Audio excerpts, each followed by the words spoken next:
Na mpenzi mtazamaji wa channel hii ya YouTube ya 5 Media, usisahau kusubscribe, kulike pamoja na kucomment ili uweze kupata notification pamoja na update mbalimbali ambazo zinaendelea kwenye mitandao mbalimbali ya kijamii. Na taarifa kubwa zaidi ni kuhusiana na ile ya klabu ya soka ya wekundu wa Msimbazi Simba,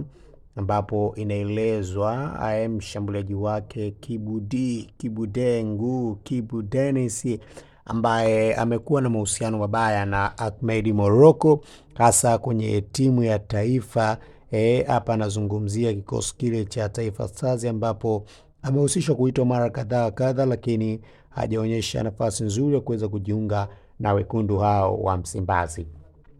Kutokana na mambo mbalimbali ambayo anazidi kuendelea kwenye mitandao mbalimbali ya kijamii, pia inaelezwa kwamba kocha Ahmed Morocco tayari ameshaanza kuwa na wachezaji ambao anaamini wataifikisha klabu ya Simba katika nafasi nzuri zaidi. Kwa upande mwingine,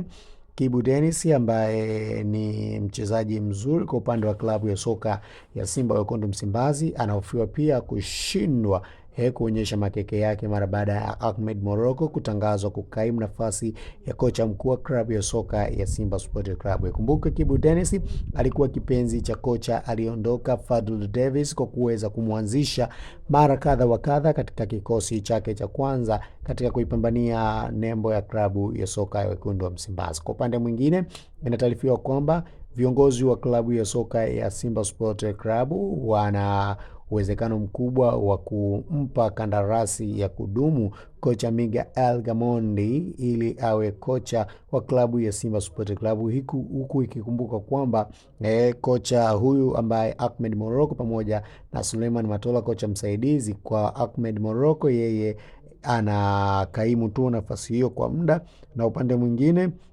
kocha Suleiman Matola Simba amekuwa naye kwa muda mrefu. Vyanzo mbalimbali vya mitandao mbalimbali vinaendelea kuripoti ya kwamba klabu ya soka ya wekundu wa Msimbazi imeanza kubadilika kutokana na aina ya uchezaji wake wa siku za hivi karibuni. Hii inachangizwa zaidi na namna ambavyo kikosi hicho cha wekundu wa Msimbazi Simba ambavyo umeweza kufanya usajili wa kutosha kutoka kwa Fadlu Davis, na mwishowe mashabiki pamoja na viongozi mbalimbali umeweza kuona namna ambavyo kocha huyo klabu ya soka wekundu wa Msimbazi, namna ambavyo ameleta wachezaji wenye uwezo mkubwa na experience kubwa. Kwa upande mwingine, upande wa mwekezaji Mohamed Dewji anatarajiwa kuweza kuzungumza na wachezaji, hasa bifu ile ambayo inaendelea kati ya